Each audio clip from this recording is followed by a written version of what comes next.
Good afternoon, and thanks so much for joining us for Public Television's coverage of Great Lakes Week. I'm Christy McDonald. We are coming to you live from Detroit today on the campus of Wayne State University, one of two locations for the conference all of this week. Now, this is a first on a few levels. For the first time, government agencies, state and environmental groups supporting the restoration of the Great Lakes from all around the basin are meeting at the same time so they can share their ideas, things that have worked, things that maybe haven't worked, and compare agendas. Now, the headlining groups, the IJC, the International Joint Commission, the U.S. Environmental Protection Agency, the Great Lakes Commission, and also Healing Our Waters Great Lakes. Now, this is also a first for Detroit Public TV.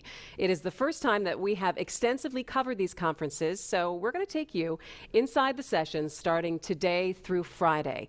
You'll be able to get in on the conversation, you're going to be able to hear the science, the debate, and at night we're going to have primetime shows making sure you get all the headlines from the day. For many of us, the Great Lakes are a beautiful place to vacation or to boat or to fish, perhaps live and work.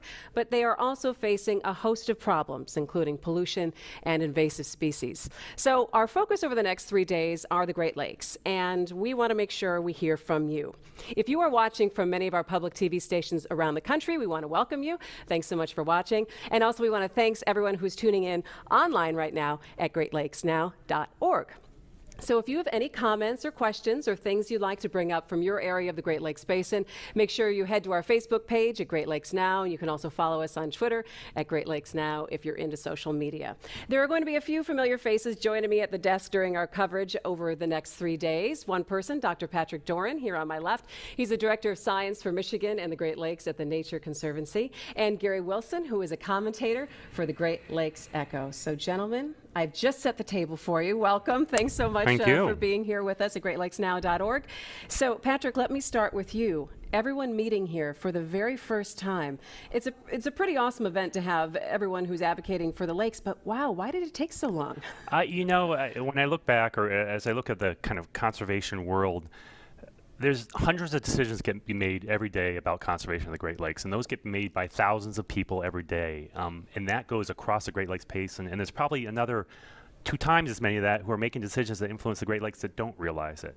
And so meetings like this, where you get different sectors from federal government to state government, internationally, non-governmental organizations, all kinds of conservation organizations, local communities, it represents a real opportunity both to kind of share practices, share ideas, but I think more importantly to achieve some efficiencies.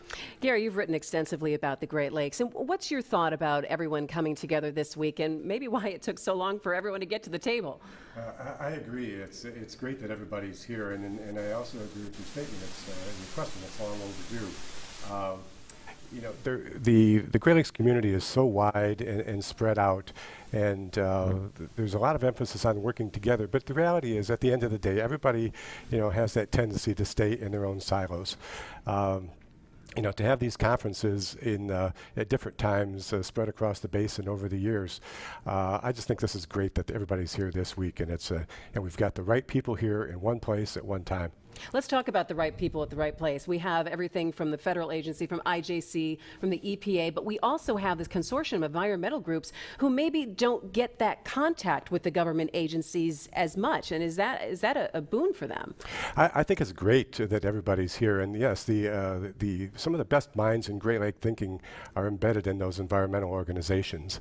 And later this afternoon, we're going to have a town hall, and all those people are going to be able to get up and ask all those hard questions from the agency folks, and I'm really looking forward to that. Do the agencies, do they usually get that? Do they usually get that interplay with a lot of the public? I think what Gary pointed out is at the end of the day, we oftentimes go home and we're in our little silos. But I think once you get this type of interplay, you expand everybody's definitions. I might be good in thinking about conservation strategies or implementing actions on the grounds. Another organization or agency might be good at the regulatory side or this very scientific side. So events like this where you can get people in the same room and get them. Now, it happens frequently. I think it's happening more and more and more, and you'll see such things as the recent Great Lakes Restoration Initiative, which invested hundreds of millions of dollars in Great Lakes. There were many requirements in there about multi-organization collaboration. So it forced a little bit, but I think it became natural, and you started some collaborations and some discussions that lead to events like this. Go ahead, Gary. Just one more thing. I think with two of the leaders that are here today, Lana Pollack from the IJC and Cameron Davis, who's the Obama administration's point man on the Great Lakes Restoration Initiative, these are two people that came out of the community. And just observing them over the past couple of years, I've seen a noticeable effort to engage where that wasn't necessarily the case in the past. Yeah, I did talk to Lana Pollack a little bit earlier, and we talked about maybe the difference between the governmental agencies and the people who are actually the boots on the ground people, is what I like to call it, with people who are actually interacting with the lake, people who are fishing in the lakes and who have those issues. Is this the right forum, finally, for those people to be able to talk to the scientists or talk to the agencies and say, hey, this is what we're really seeing, and this is what you need to do something about? Yeah, I think you'll see presentations this week. So, for example, there's a presentation by some University of Michigan researchers that the Nature Conservancy is working with on mapping Great Lakes threats. And it's going to be developing a Great Lakes-wide map of threats. Well, that's information that an academic institution and a suite of scientists can bring to the table. And sometimes the practitioners on the ground don't even know the question to ask. They don't even know the potential. They don't even know the possibility. So when they see information like that, that can influence what they do on the ground, their restoration activities, or the policies or regulations or ideas that they pursue. Now, we're reaching people who are watching all around the country and definitely all around the Great Lakes Basin. Gary, what would you say to them to be able to expect out of this week and to kind of listen for so they can start to understand some of the key issues that are really affecting where we live? I think for people that may be in Texas or on the East Coast or in California, we sit here in the midst of 20% of the Earth's fresh surface water. And you could look at a map from space and you see a lot of water there. A lot of the problems that we have here are, not just with us, other locations have it. In a lot of ways that we are ahead of a lot of people, a lot of regions in the country. For example, the Great Lakes Compact was really a precedent-setting document designed to keep water inside the basin here. Now, there's some flaws with that, and we'll probably get into that a little later in the week. But I think there are things that other regions in the world who struggle with water as we do and who don't have as much as we do can definitely learn from this group. Patrick, is there sometimes kind of a disconnect that people say, oh, I love the lakes, but no, they seem fine, the water's clear, everything looks gorgeous, we're all good here? Yeah, I think there is oftentimes a disconnect. We as a citizen or as a society, we get lots of services from the Great Lakes and from the Great Lakes region. We get, as you mentioned, we get recreational opportunities, we get to go fishing, we get to go hunting, we get spiritual services, we get to go bird watching, we get the conservation of nature, which we all care about. But a lot of times there's this disconnect between the activities in my day-to-day life and the impact on that resource. And so once we start to value nature a little bit more in our daily activities, then I think we'll see a tighter connection. Top things that we should be looking for in the last few minutes that we have here. I'm excited to hear, obviously, aquatic invasive species are high on the note. And there's a lot of discussion about Asian carp, but to me, the issue is a little bit bigger. It's Asian carp today, it was zebra and quagga mussels yesterday, but what is it tomorrow, and what are we going to be doing now that can abate some of those things in the future?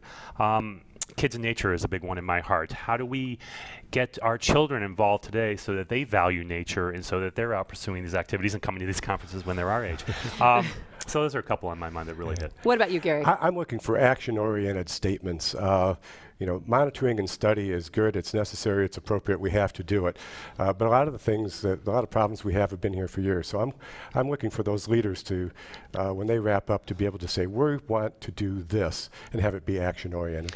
More of definitive statements. Exactly. All right, Dr. Patrick Doran, Gary Wilson, they're going to be with me here as we go on throughout the afternoon. Again, you are watching Great Lakes Now coverage of Great Lakes Week here in Detroit. We're on the campus of Wayne State University, day one of 3 days of coverage of this wide event. And maybe you're sitting at home and wondering, how do the Great Lakes and the health of the Great Lakes impact me? Well, we are going to open your eyes this next 3 days, and we hope that you sit and you listen to some of the science, some of the debate, and some of the conversations that are going on right now, and we want you to take a part of it. So a little earlier on today, Lana Pollack, who is the U.S. chair of the IJC, did speak. She did address the crowd earlier today, and let's go ahead and take a listen to what she had to say. It is great to be here. It's great to be here in Detroit, in Great Lakes Detroit Week, the first time in history that so many like-minded, lake-focused organizations and individuals have chosen to bring their meetings together in a way that people can move across those meetings between the organizations and support each other in the way that's needed to get the work done on behalf of the Great Lakes. I know I'm here today, in particular, good company, that there's a lot of state and provincial resource managers, experts, leaders here, and I frankly think you have a very hard job. You have my sympathy. You're often finding yourselves in positions to quite literally, as well as figuratively, clean up the messes that other governments may have visited upon you, or agencies, institutions, individuals, businesses. If there's a mess, it's yours. And you have to figure out what to do and how to do it. And increasingly so, you're figuring out how to do it with less and less staff and in smaller and smaller budgets. So the times are easy, and the problems are large. The problems are not getting smaller. Climate change, as we move forward into the great unknown, will only complicate the challenges that we have to meet. However, I want to hit the pause button here, because the tune I've been singing in the last minute and a half is one that rings true to me, believe me, and one that rings true to you. That is to say, these are tough times. You're asked to do more with less. But I think we need to shed the blanket of poverty. We are not poor. We don't live in poor states, we don't live in poor provinces, and we don't live in poor countries. In the history of humankind, we are among the wealthiest cultures ever. And that's true today as it was 3 or 4 or 5 years ago. We are wealthy, and surely we have the resources to match our responsibilities to protect the Great Lakes, the waters, the seaway. We do not want to be the generation that claims, oh, we were too poor to take care of that. Because clearly we're not too poor.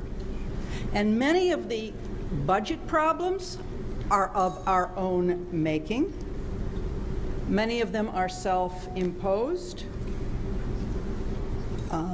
Many of them are the expression of a lack of political will to step up and do what needs to be done today and for the generation to whom we will pass off these great natural resources. We are not poor, and we should stop thinking of ourselves as poor. Stretched, yes. Poor, no. Strained, yes. Poor, no. We have the resources. We have to be the effective advocates, advocacy based on science, advocacy based on the best science, but advocacy that it will ring true to people no matter what party or position they stand in. These lakes need protecting. Some of the things that we could agree on actually cost less money doing it right than doing it wrong. And yet we see things continuing to be done wrong. It's easier to and cheaper to save the wetlands than it is and protect the resource through increased pervious rather than impervious surfaces than it is to go the other direction. So again, political will, knowledge, effective communication, collaboration. There's no excuse for us to allow the lakes to be degraded in our generation and on our watch. But that doesn't mean that it's easy. It's not easy. As has been mentioned, I've been in politics. And what you're seeing now, it was never easy. I was in the majority, I was in the minority. I knew what it was to get invited out to play golf even though I couldn't. And then after I was in the minority, no one wanted to play golf with me. It's just, you know, an early lesson in the reality of politics. But politics today is even tougher. It's even meaner. It's even more stuck in this caucus, that caucus. And when's the last time there was a bipartisan vote, a real compromise? I guess in Michigan, I guess it exists, but rarely. And I would guess it in the other states. Canada has a little smarter way. Now you got a minority government in Ontario. Everybody's going to have to give a little bit. But you know, all right. So it's tough, but it's not. It's not impossible. I think that what we have to do is close the communications gap with our political leaders, so that they understand that these are not political issues, so that they understand that the threat of invasive species and massive algal blooms and any number of other issues are not Republican, Democrat, Canadian, U.S., and that everybody has an obligation, everybody who's elected to office, everybody has an obligation to join hands in solving these issues, in making the investments, in saying no sometimes to somebody who wants to develop something that's going to be harmful in the long term to the natural resource. I agree with every word that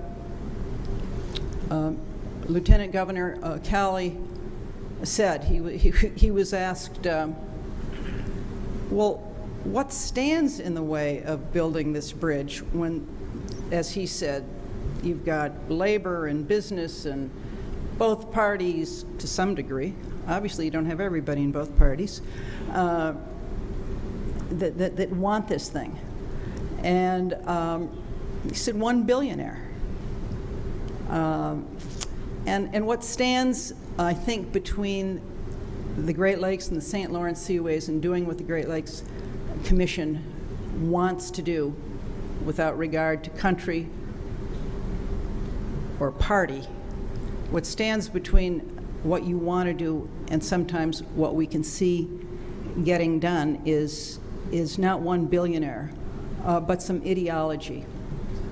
That brings me to perhaps the only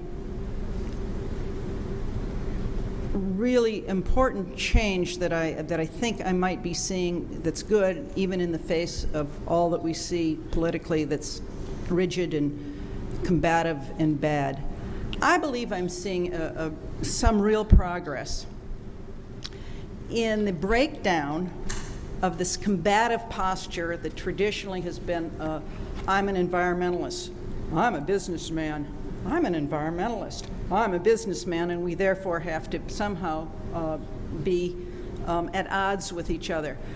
I remember, it's been about 15 years or so now, being on a panel with a respected representative of the 3, 4, 5, 6, business 7 community, and I was representing the environmental community at that point. And this individual could not say the word or refer to me as an environmentalist without saying radical environmentalist. Radical environmentalist, as if it was all one word. There's nothing radical about wanting to protect the lakes. Nothing radical at all. But that was the posture. That individual and that organization and many more like them, I don't think would be using that language today. I think they understand that we're in this together. Business, certainly in the Great Lakes Basin, and environmentalists and conservationists, call yourselves whatever you will. We are truly in this together. And frankly, you go back not too many years too, and it wasn't just the business representative making one word out of radical environmentalist, which is a long word. But it was, I found, in the circles in which I worked, I found a lot of, we've got to stop those big businesses. And I was new to my job with the Environmental Council. I'd say, time out. I don't think we're fighting businesses. I think we're fighting pollution. Stop making the assumption that because somebody is in business, that they're somehow on the other side. And I've seen a great deal of progress in the environmental community who's much, much, much less inclined to either believe or say that they're in a permanent combative posture against the business community. That's not what's working. And let me just say one other thing too. I'll give an example. There's been a long, too long, unfortunately, battle, now put to rest, mostly, between the shipping industry, who didn't want any ballast water controls, and the communities who were concerned about protecting the Great Lakes. The Ballast Water Collaborative now brings together people of disparate views and interests and background, and the industry itself has taken a much more open and collaborative approach to figuring out what can be done and what needs to be done. This is not a done deal yet, but I would say that that everybody at the table has a much, much more positive, open, and trusting, respectful to the other parties atmosphere. That's progress. That's progress. Because the problems are so great, that we will surely fail if we fight each other. And we will only succeed if we collaborate with each other. And I think that that's hardly news to anybody in this room, but it sometimes bears repeating. Just want to wrap up by saying that the International Joint Commission, of which I'm so fortunate to be able to serve, has collaboration in its very DNA. We are a binational organization. This is the least political experience I've had in my adult professional lifetime. We really don't take up arms against each other. We take two oaths of office, everybody.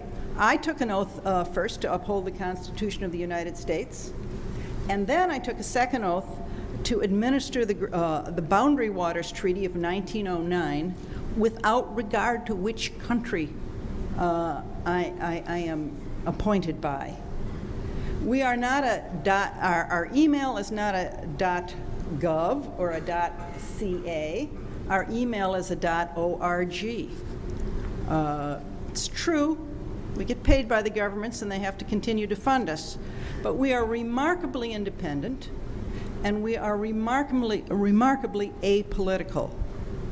I have heard repeatedly issues come before us that people have may have some history with, but when they deal with it at the IJC, we deal with it again from a binational perspective. So I know it can be done, and I know that is the spirit in which the Commission works, the Great Lakes Commission works. You have to. That's who you are. And that's who the IJC is. And what we need to do now is get the Commission and the Fisheries Commission and the IJC and all of the other organizations, including certainly the NGOs, and hope that the new Great Lakes Water Quality Agreement will encourage, if not insist, that we all work together. We work together transparently, and that we all help each other and our governments at all levels assume assume the responsibilities that are singularly ours, as for this brief moment in history, we are responsible for the Great Lakes of North America. Thank you very much. And you have been listening to Lana Pollack, the U.S. Chair of the IJC, and you are watching live coverage of Great Lakes Week here in Detroit on greatlakesnow.org. We'll be back in a minute. Great Lakes Now is sponsored by the Fred A. and Barbara M. Erb Family Foundation, nurturing environmentally healthy and culturally vibrant communities in metropolitan Detroit, and supporting initiatives to restore the Great Lakes Basin. The U.S. Environmental Protection Agency. The EPA leads a task force of 15 federal agencies and departments to implement the President's Great Lakes Restoration Initiative. And by the International Joint Commission, assessing progress, providing advice, and engaging the public under the U.S.-Canada Great Lakes Water Quality Agreement. And welcome back to Public Television's live coverage of Great Lakes Week here in Detroit on greatlakesnow.org. We'd like to join all the stations around the country who are watching us on public television, and also if you're tuning in live to greatlakesnow.org. Joining me right now, our distinguished panel, I like to call them, Dr. Patrick Doran, who's the Director of Science for Michigan and the Great Lakes from the Nature Conservancy, and Gary Wilson, he's a commentator for the Great Lakes Echo. Does that mean I'm not distinguished? You are distinguished, very, very distinguished. So these gentlemen are going to be joining us as we take you through the next 3 days of our coverage here of Great Lakes Week in Detroit. So Patrick, let me start to you. We just listened to Lana Pollack a little bit, kicking off with the keynote speech. She talked about how the IJC is the least political position that she's held. I think that we could all say that no one's going to be against the health of the Great Lakes and healthy Great Lakes. Right, and no one's going to argue that they want a clean, healthy Great Lakes, that they want to go fishing, that they want to go to the beach with their kids. But I think sometimes, again, we talked about disconnects earlier. There's a disconnect. I can go to the top of Sleeping Bear Dunes and look over this vast amount of water. It's beautiful, it's blue, the sun's setting.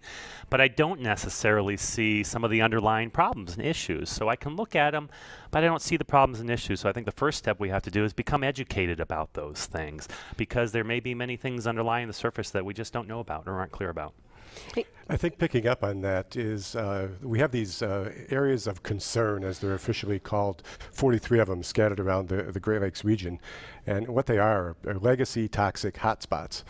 But if you go and you look at the Detroit River, which is a major area of concern, and if you go to Waukegan Harbor north of Chicago, and you just go and you look at the water, you go, man, what's the problem? I don't see any problem. But they're there, and they're filled with these legacy pollutants, and they've been there for decades, and we haven't, on the U.S. side, we haven't cleaned one up yet. Why does it seem like it's so hard to get the information out there? I mean, because there's journals, there's organizations that are constantly trying to talk about the health of the Great Lakes. And if you poll people who are in the Great Lakes Basin, the 8 states and provinces of Canada or surrounding it, they say, oh, yes, well, the lakes are very important, but not many of them really understand what seems to be the problems with them or what they can do to help out. You know, I think it gets back to what Gary said earlier. He's looking forward this week to hearing about actionable things. What can we actually do? And a lot of people, we can come out, again, hear from the journals or the articles about the problems and the data and the studies that point out this, but a lot of times people are still lacking. Okay, well, what do I do with that information? What does that mean I change? What action do I implement? What restoration do I do? Where? How much? Why? So groups like ours, like the Nature Conservancy, we really try to answer questions about, let's be specific about our strategies, what we will do. Let's have a game plan. Let's have a very specific action plan for what we do with a clear goal in mind. Do you find that people are thirsting for some kind of information or direction? Well, I think there are two things. One is there's a tendency to think, yeah, that's important. The Great Lakes are important. My beach is important. But, you know, I'm busy. I work, and we've got the kids and soccer practice and all those things that people have. So, you know, somebody else should take care of that. But it's good having Patrick here, because I see the environmental organizations, Nature Conservancy, National Wildlife Federation, the Alliance for the Great Lakes, and many others, as sort of being a key link between the government agencies that actually have to do the work. They have to go bang on Congress's door to beg and get money. We need the money. Yeah, we need the money. And also to be sort of a liaison with the community. And it's a great entree for those people who are interested. Okay. Gary Wilson, Dr. Patrick Doran, stay right here because we're going to continue our live coverage right now. Earlier today, we're talking about some of those government agencies. The EPA, of course, heavily represented here today. Susan Hedman, she is the Region 5 Administrator for the EPA. She spoke earlier today, and this is what she had to say. Take a listen. Good morning. I'm very pleased to be here today to provide a federal perspective on our joint efforts to protect and restore the Great Lakes. The progress that we've made so far is in large part due to the strong partnerships that exist between federal agencies and the Great Lakes states.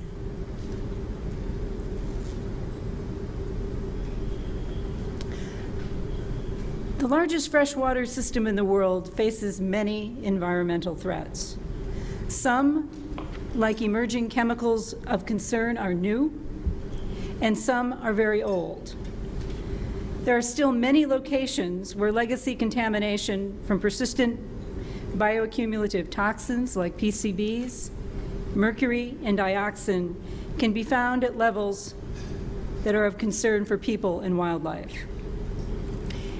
In 1987, the areas of concern were identified to target the locations with the largest legacies of toxic pollution. So far, only one AOC has been delisted on the U.S. side of the border. AOC cleanup is complex for many reasons, jurisdictionally, environmentally, and the sheer cost, which includes the cost of cleaning up an estimated 43 million cubic yards of contaminated settlement. Many of our coastal areas suffer from major combined sewer overflows that contaminate the water and cause beach closures. Non-point pollution from urban and agricultural runoff is also a major contributor to nearshore pollution problems in the Great Lakes. In addition to altering the food web, excessive nutrient loadings cause harmful algal blooms. Past and ongoing development has compromised habitat in the Great Lakes. The Great Lakes have lost more than half of the region's original wetlands and 60% of the forest lands. And the region only has small remnants of other habitat types such as savanna and prairie. These changes in habitat types and extent have contributed to the loss of numerous plants and animals throughout the Great Lakes Basin. At the same time we are losing native species, the Great Lakes are being attacked by invasive species that disrupt the food web and cause billions of dollars in damage to infrastructure and to the fishery. Over 160 invasive species now exist in the Great Lakes. Perhaps the most well-known of these are zebra mussels and quagga mussels. And a more recent menace to the Great Lakes ecosystem is the Asian carp. To address this long list of problems, President Obama announced the Great Lakes Restoration Initiative, the largest investment in the Great Lakes in over 2 decades. And despite everything you're hearing about gridlock in Washington, I'm very pleased to report that this initiative received and continues to receive strong bipartisan support from the Great Lakes Congressional Delegation. As many of you know, the GLRI is a coordinated multi-agency effort led by an interagency task force and regional working group that coordinate federal Great Lakes activities. The interagency task force includes 11 of the agency and cabinet organizations that manage 140 separate programs focused on the Great Lakes. Participants include EPA, state, interior, agriculture, commerce, housing and urban development, transportation, homeland security, health and human services, the Army, and the Council on Environmental Quality.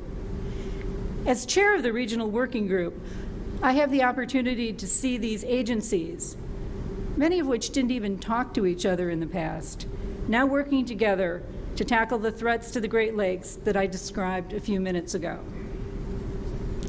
In February 2010, the Great Lakes Restoration Initiative Action Plan was developed to advance implementation of the initiative through 2014. The action plan centers on the most urgent Great Lakes issues, including toxic substances and areas of concern, invasive species, nearshore health and non-point source pollution, habitat and wildlife protection and restoration, and the need for accountability, education, monitoring, evaluation, communication, and partnerships. On an annual basis, the federal agencies involved in the GLRI identify the specific actions they will take to implement the action plan. Congress requested an independent scientific panel to review the scientific credibility of the plan to optimize the likelihood of successful restoration at appropriate scales. In 2011, the EPA Science Advisory Board formed an ad hoc panel of independent scientific experts to conduct this review, which is making recommendations to assist with implementation of the GLRI. One of the key GLRI programs is the Great Lakes Legacy Act, which focuses on cleaning up areas of concern. So far, we've completed 10 Legacy Act cleanups and removed more than 1.3 million cubic yards of contaminated settlement. One successful Legacy Act cleanup is the Ashtabula River in Ohio, where 500,000 cubic yards of sediment has been remediated and 25,000 pounds of PCBs have been removed. We also restored shoreline habitat with native vegetation and created shallow water habitat and fish spawning areas. In partnership with local businesses and the Ashtabula Port Authority, we were able to deepen the river, allowing for commercial and recreational boating that will generate long-term revenue for the port. As a result of this work, the port has been reopened to larger vessels, the shorelines have been restored, and people have come back to the area to recreate. Another significant Legacy Act project focused on the west branch of the Grand Calumet River in Hammond, Indiana. In addition to cleaning up 77,000 cubic yards of contaminated sediment and removing 1.2 million pounds of oil and grease and PAHs, heavy metals and PCBs, this project included habitat improvement in the riparian zone. This is a picture of the Grand Calumet after this cleanup work. We are also making progress in the areas of concern on the U.S. side of the border. Multiple programs, Superfund, the Legacy Act, and GLRI grants, and multiple agencies, EPA, the Corps, the Fish and Wildlife Service, and NOAA, and others are being strategically deployed to remove BUIs in the AOCs across the Great Lakes Basin. Working in collaboration with our state partners, we have also identified 4 AOCs where, through focused effort and supported by GLRI funding, we will be able to complete all management actions necessary for delisting by the end of this fiscal year. The first AOC targeted for completion in 2012 is the Ashtabula River AOC. When the Ashtabula River Legacy Act project I just described was finished, EPA partnered with a number of state and federal agencies to identify the steps needed to complete work on this AOC. EPA is working with the Corps to conduct strategic navigation dredging for 2 sections of the river. EPA also provided a 2010 GLRI habitat restoration grant to address the habitat BUIs at this area of concern. When this sediment remediation and habitat restoration work is finished, which is scheduled to happen no later than September 2012, all management actions needed to delist this AOC will be complete. After the work is done, of course, EPA will continue to monitor environmental conditions in the Ashtabula River AOC until any remaining BUIs are removed. The second AOC that has been targeted for completion in FY12 is the River Raisin AOC, located in Monroe, Michigan. There's a lot of work going on here.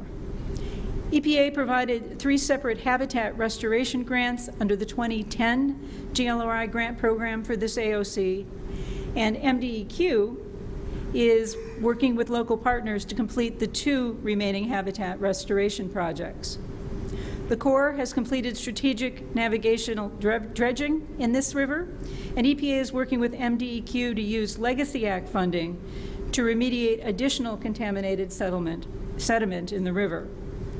When this sediment remediation and habitat restoration work is completed, again during fiscal year 2012, all management actions will be complete at this AOC. And again, after the work is done, EPA will continue to monitor environmental conditions until any remaining BUIs are removed. The third AOC that has been targeted for completion in FY12 is the White Lake AOC, which is located on the eastern side of Lake Michigan. EPA actually conducted sediment remediation in White Lake before the Legacy Act was enacted, so all sediment issues have been resolved in this AOC. In 2010, EPA awarded the local Soil and Conservation District $2.1 million for a GLRI habitat restoration grant, and the habitat restoration work is expected to be finished during fiscal year 12, completing the final management action needed at this AOC. Again, after the work is done, EPA will continue to monitor until all remaining BUIs, if any, are removed. The final AOC that has been targeted for completion in FY12 is the Sheboygan River AOC, located near Sheboygan, Wisconsin. This is an AOC that is co-located with a Superfund site. Superfund cleanup activities are currently underway. A Legacy Act project and an Army Corps of Engineers strategic navigation dredging project are planned for 2012, and that will complete all remaining sediment cleanup work needed at this AOC. EPA is also providing GLRI funding to the Wisconsin DNR to conduct a $5 million habitat restoration program to remove BUIs at this AOC. By being strategic with GLRI grants, Legacy Act funding, and Superfund dollars, the partners working on this site will be able to complete all of the remaining sediment remediation and habitat restoration work needed in this AOC by September 2012. And again, EPA will continue to monitor until all beneficial use impairments can be removed at this site.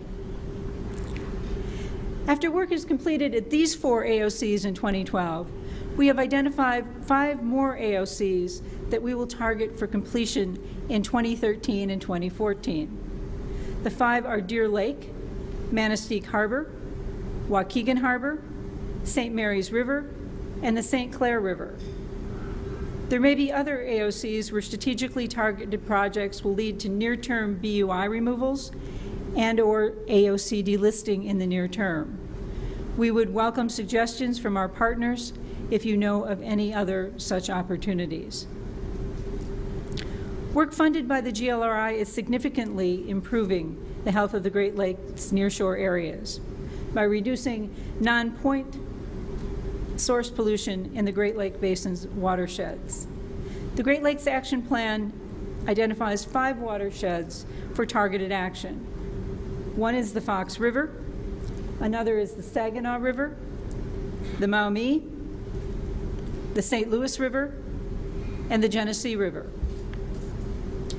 In 2010 and 2011, more than $50 million GLRI dollars went to the Natural Resource Conservation Service to expand conservation and soil erosion reduction programs in impaired Great Lakes watersheds. As of June 2011, using more than $12 million GLRI dollars, NRCS has entered into more than 350 environmental quality incentive program and conservation technical assistant program contracts affecting more than 75,000 acres of land. Through a cooperative agreement with the Great Lakes Commission, more than $4.3 million in additional grants were awarded through the Great Lakes Basin Program for Soil Erosion and Sediment Control Program. In 2012, EPA NRCS and USGS plan to intensify efforts in 3 of the 5 targeted watersheds: the Maumee River's Blanchard River watershed, the Fox River's Lower Fox River watershed, and the Saginaw River's Flint River watershed. Combined sewer overflows are another major source of pollution in many impaired watersheds and a significant source of contamination along the nearshore areas of the Great Lakes. During periods of heavy rainfall or snowmelt, wastewater volume in combined sewer systems can exceed the capacity of the sewer system. And untreated human and industrial waste, toxic materials, and debris are discharged into the Great Lakes and Great Lakes tributaries. CSOs transport bacteria, viruses, toxic chemicals, and other pollutants that can harm drinking water sources, fisheries, beaches, and other recreational areas. Large volume untreated CSOs frequently contain E. coli and fecal coliform colony forming units in quantities that are orders of magnitude above water quality criteria for E. coli and fecal coliform. This photo shows the impact of an extreme rain event that triggered the release of millions of gallons of combined stormwater and raw sewage through the Chicago locks into Lake Michigan. This type of release has occurred several times during the past several years during extreme rainfalls, a weather event that we're seeing much more frequently in the Midwest. In Region 5, working with our state partners, we have used a variety of tools to address sewer overflows, including enforcement, permitting, and by funding graywater infrastructure through SRF, and by funding voluntary green infrastructure projects with GLRI and non-point source grants. The CSO enforcement actions that Region 5 completed in FY11 will eliminate 7.4 billion gallons of sewage from our waterways each year. This is a significant increase over past years. FY10 settlements, for instance, reduced this by about 250 million gallons. The settlements finalized in 2011 will also result in reductions of over 370,000 pounds of nitrogen and 75,000 pounds of phosphorus annually. During FY11, EPA and the state of Ohio, these are some examples of our recent settlements in CSO cases. EPA and the state of Ohio entered into a settlement with the Northeast Ohio Regional Sewer District, NEORSD, that requires the construction of 7 tunnel systems that will reduce Cleveland area discharges of raw sewage into Lake Erie by more than 4 billion gallons a year. As a result of the settlement, NEORSD will also construct large-scale green infrastructure projects to help control wet weather discharges that will capture an additional 44 million gallons of sewage. These green infrastructure projects will help to return vacant properties to productive use, thus also revitalizing Cleveland's neighborhoods.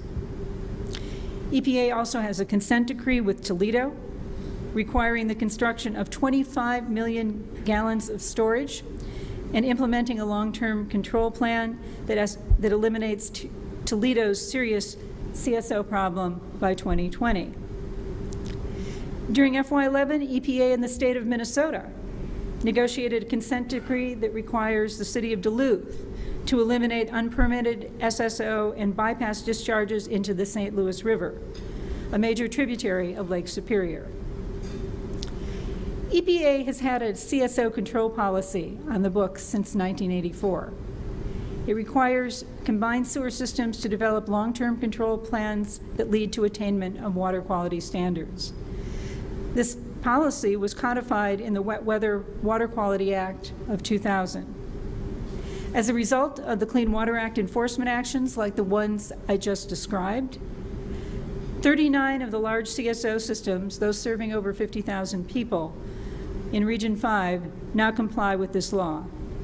We're actively working on the remaining 23 large CSO systems in Region 5, and we expect to complete some of those cases this year. The U.S. government has also made significant progress over the past couple of years in the fight against invasive species that threaten the Great Lakes, including the Asian carp, which is the most acute aquatic endangered species threat facing the Great Lakes today. We're very fortunate that GLRI funding is available at this critical time. The GLRI is supporting Asian carp eDNA monitoring and eradication efforts by federal, state, and local agencies when potential problems are detected.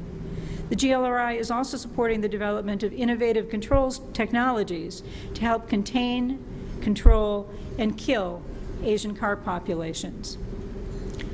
Our work continues to address invasive species already present in the Great Lakes as well, including the sea lamprey. While sea lamprey populations are about 10% of their historic high levels, there are still over 400,000 lamprey in the Great Lakes. GLRI funds have been used to expand sea lamprey control efforts, to construct additional lamprey barriers, and to pilot new trapping technologies. One new technology, the use of chemical attractants that mimic sea lamprey pheromones, has improved trapping rates by about 25% and is estimated to have saved 200,000 pounds of fish in the lakes. GLRI funds are also being used to combat terrestrial invasive species, including the invasive Phragmites that thrive in the interface of the land and lakes. This plant spreads aggressively through seeds and fast-growing roots, quickly crowding out native plants, and the resulting monoculture provides poor habitat for native waterfowl and other wildlife. The GLRI is supporting federal, state, and local efforts to control this plant throughout the region. There are many impressive partnerships implementing these projects, restoring several thousand acres of Great Lakes coastal wetlands each year. Prevention continues to be a major focus of our efforts. We have partnered with Great Lakes states and universities to continue outreach efforts to recreational boaters and resource users. Many of you have probably seen our billboards, pamphlets, and television programs that remind you to clean, drain, and dry. GLRI funding is also supporting the development and performance testing of ballast water technologies. We can't rely on technology developed for saltwater oceans. We need to ensure that there is technology that is protective of the colder, salt-free water of the Great Lakes. I should note that EPA is currently in the process of reissuing our vessel general permit.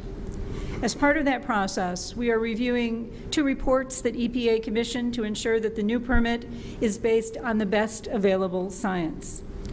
A report from EPA's Independent Science Advisory Board, which evaluates ballast water treatment technologies, and a National Resource Council, National Academy of Sciences report that evaluates the risks posed by ballast water discharges. Both of those reports are available on the EPA website. We plan to propose a draft of the next vessel general permit for public comment by December of this year. Some of the recent work that the U.S. government has done to protect the Great Lakes has been in the form of emergency response actions.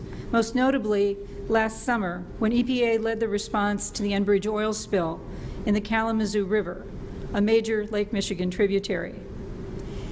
In July 2010, as some of you well know, a 30-inch pipeline ruptured near Marshall, Michigan.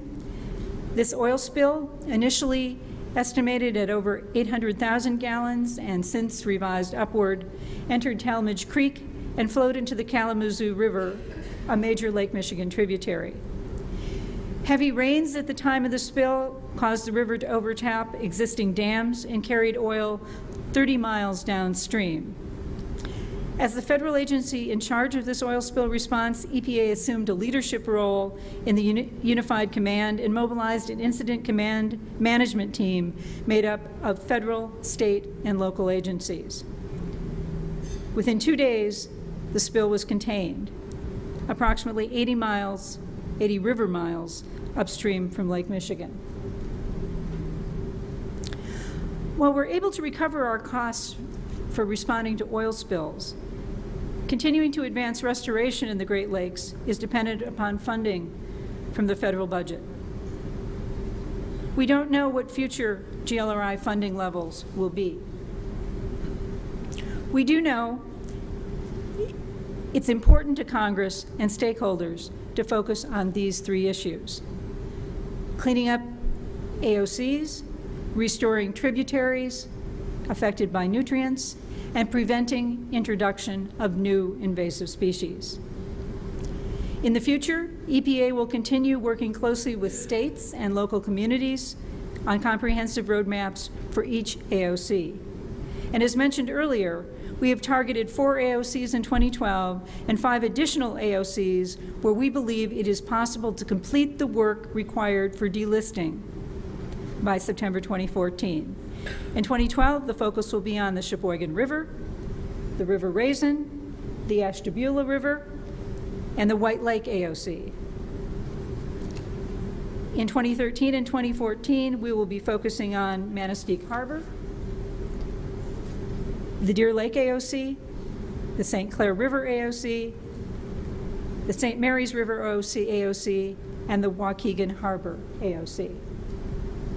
During the next 2 years, we will be targeting 3 priority watersheds for phosphorus reductions: the Maumese Blanchard River watershed, the Fox River's Lower Fox River watershed, and the Saginaw River's Flint River watershed.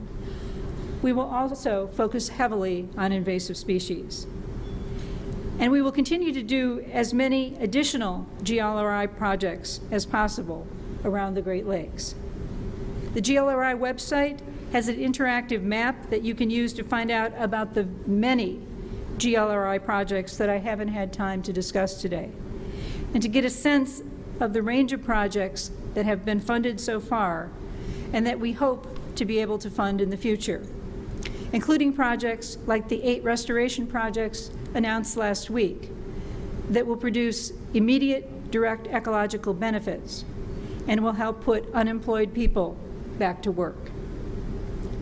Again, we don't know what future GLRI funding levels will be, but we do know that we will focus on critical locations where we can demonstrate real progress. We will protect this valuable source of drinking water for more than 30 million Americans and more than 42 million people. We'll protect and restore the Great Lakes for the 9 million anglers, 4 million hunters, and 23 million bird watchers in this region, a region where over 4 million recreational vessels are registered and people spend nearly $16 billion a year on boating trips and equipment. The Great Lakes are a vital part of the U.S. economy. They support more than 1.5 million manufacturing jobs, shipping jobs, agricultural, fishery, tourism, and recreation jobs, generating $62 billion in wages in this region. In addition to their instrumental value, the Great Lakes must also be protected because of their intrinsic value. They are truly one of the world's natural wonders. We have to do our part to protect and restore these Great Lakes for future generations. And I thank you for your attention this morning and for participating in this first ever Great Lakes Week. Thanks very much.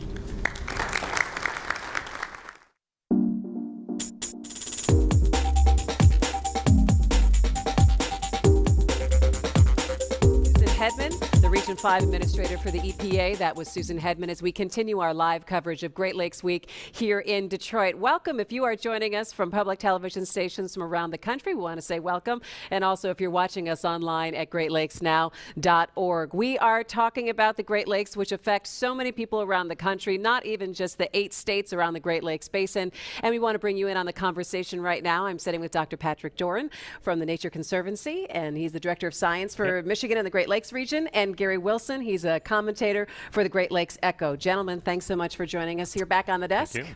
So let's talk a little bit about what Susan Hedman was talking about, the Great Lakes Restoration Initiative. A big chunk of money that Congress and the President signed back in 2009, and now it's starting to trickle down and get to some of the things that need to be done. Patrick, talk a little bit about where we're starting to see the money go to and what projects. You know, this was one of my other kind of big stories of the year. It's restoration, restoration. Things are hitting the ground. It's real projects, real people, real money, real jobs. So, for example, the Nature Conservancy works down just north of Toledo, where we have a Erie Marsh Preserve. It's one of the largest coastal marshes left in western Lake Erie Basin. We have received money from the Great Lakes Restoration Initiative to upgrade the dikes for that, to upgrade the pumps, to allow for fish passage. We're going to open up areas to fish spawning that are eventually going to produce more fish for western Lake Erie Basin and produce better stopover habitat for migratory birds, including waterfowl, provide hunting opportunities, birding opportunities. So that what's fun is starting to look around. Go take a look at that map online that they have and hit some of those projects, and they're very real, and they're happening right now. It's exciting. Gary, you want to give us just a little background on the GLRI and where we came from? Well, the GLRI has been on the drawing table, especially with the environmental groups, for a long time. Long time. Yeah, I mean, over 10 years probably. But its genesis came out of the 2004 presidential election, John Kerry, George Bush, and this legislation was kind of sitting out there, and all of a sudden, out of the blue, John Kerry signed on as a sponsor. And that got the attention of the Bush administration, and they went through a year-long study, and out of it came what evolved to be the current Great Lakes Restoration Initiative. The Obama administration made a campaign pledge to fund it. The Bush administration endorsed it, but did not fund it. The Obama administration agreed to provide the funding, and hallelujah, here we are after all these years. So it is supposed to go from 2010 to 2014, and it initially was a $475 million a year promise? Yes, 475, which has already been cut because of the budget constraints that we're all experiencing. But this is really a good news event. Patrick already alluded to some of the on-the-ground events, and this is just fantastic. The bad news, if there is bad news, is this is really not enough money to do the job, and everybody knows that.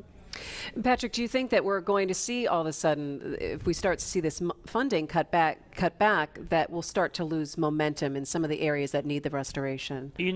That's a worry.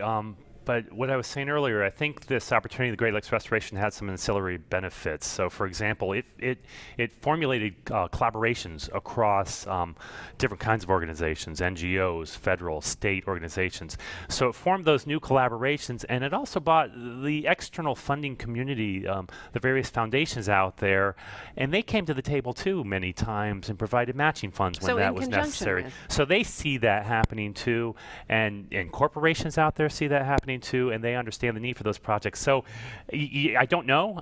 It's hard to tell, but I see some promise there by that extra benefit of focusing people's attention on Great Lakes Restoration. It's a little bit maybe like hitting in baseball, since we're in Detroit and the Tigers are in the... I didn't want to bring up the Tigers. Okay, let's do it. Let's just get it out there.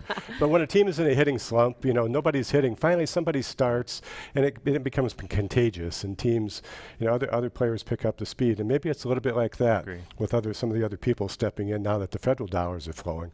In just a few minutes, we're going to be going into another joint session with the IJC and the EPA. In just a couple of moments, we'll catch up with them.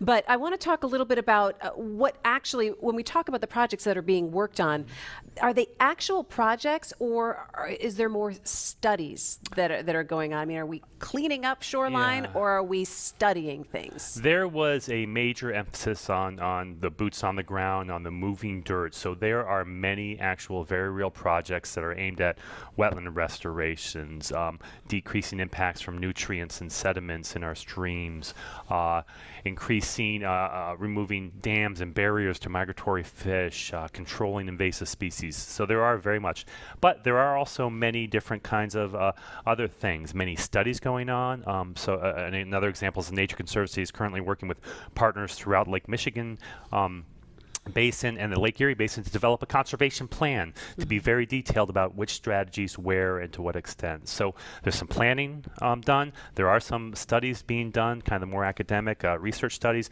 but there is a majority of on-the-ground action taking place. And what is the process for a group to go through and to say, I'd like to get my hands on some of this money? How extensive is the process, and I guess the hoops you have to jump through in order to get it? Who would like to pick that one up? Oh boy, it was it was a lot of work. Exactly. 45 minutes later, Patrick is still talking, yeah, right? Exactly. When it comes out as a call for proposals through the EPA website, and they make that money available, and they have thematic areas for which that money is available, and they also make they have to follow the plans that have been in place already, so the recommendations of some of those plans. And again, I think the biggest challenge here, and that I saw, the biggest excitement that I saw as well, is the different organizations and agencies that came together. We at the Nature Conservancy got calls from the state. We got calls from the federal government. We got calls from other NGOs, because these problems are too big to tackle by any one organization by themselves. So it was fun. It took a lot of work, a lot of writing, a lot of detail, a lot of meetings and arguments and discussions, but we had to get those proposals in. I just want to pick up on one thing. The EPA, these areas of concern, these toxic hotspots that we keep talking about that have been there for decades and haven't been cleaned up, they made a real smart move by targeting a lot of money towards those places. It's still, doesn't come in anywhere nearing the need. But I may disagree with Patrick just a little bit. They've got a lot of money targeted at study, and I think a little bit too much. It's about 14% of all the money, and I think that's just a little bit too high, because there are just so many on-the-ground projects. More study is needed, monitoring, evaluating. I hope as this progresses, I hope they can get past some of the study issues and reallocate those dollars. We talk about a lot of projects that are out there and a lot of groups that have invested interest in certain areas of the Great Lakes. Do you look at it at a wide scope and say, wow, should some of these groups maybe consolidate? Are there so many different competing groups out there that perhaps some of them should get together and say, let's pool our resources here, and so we can do one big grant writing, and so we can get this money? You have to achieve some of those efficiencies. Those discussions do happen, and those ideas are out there. But you do see the collaborations. Again, there is a lot of work that needs to be done. Some of it's big. Some of organizations have expertise in one thing. Some of them are better scientific. Some are better practitioners.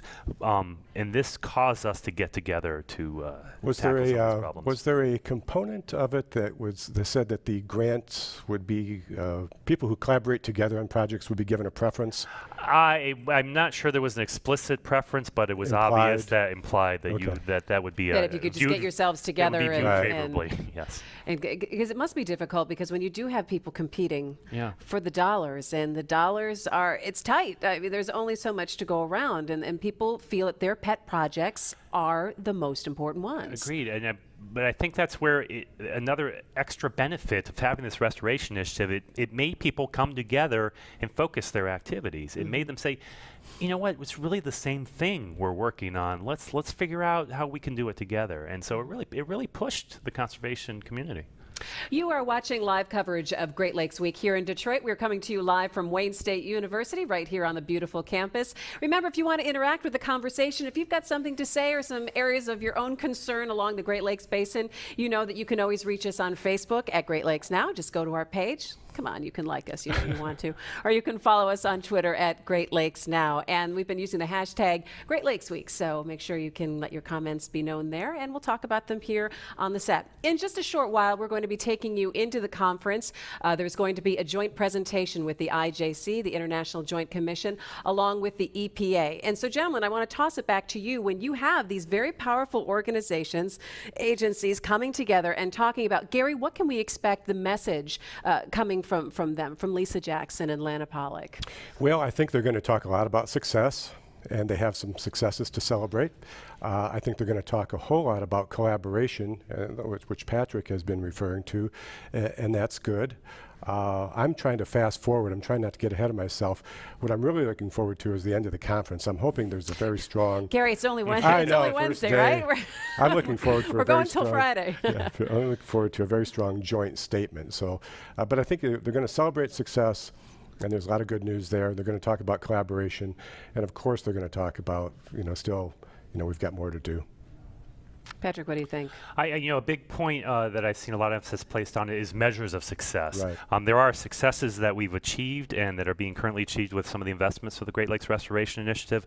But the question gets to be is what's our vision of success and how do we know when we get there? And I think that's going to be a big point that's coming out. Good working relationship between these two agencies. IJC kind of oversees a little bit. Talk a bit about that relationship, Gary. Patrick? Wait, the tough questions are coming now. I'll tell you what. The short answer is I don't know, but what I think is you've got Lana Pollack now leading the IJC on the U.S. side, and Cameron Davis, the EPA's point person for the Obama administration. They know each other. Mm-hmm. They have for years. They're familiar with the issues. They're both strong-willed people. They're both very smart. They will try to find ways to work together. There will be differences. There has to be. That's just the nature of the beast. But I think those two folks will try to make it work. Mm-hmm. Just a little example is there's all kinds of levels of the organization. You have the leaderships of the organization. Right. You have many people that are engaged in studies and doing many things. So, for example, I'm currently working with the IJC on a working group. And there's representatives on that working group from the IJC, from the U.S., from Canada, from all different organizations, agencies. So when I see the promise of opportunities like that, where we have a specific task and a specific project we're working on, but I see the promise of some of those things, and they look across all these organizations because there is that common vision of Great Lakes restoration. Does the IJC suffer ever from a lack of, publicity? Do you think that people who live in the Great Lakes Basin have any idea that there is an IJC? If you didn't delve into the topic, would you even know? I don't think so. No. Is that a PR thing, Gary? Well, they're bureaucratic by nature, and you've got agencies from two separate governments. So it's a tough sell. We'll have to see. We'll talk about that a little more. Right now, we want to take you inside the auditorium here at Wayne State University for our live coverage of Great Lakes Week and a joint session with the IJC and the EPA. Front row seats.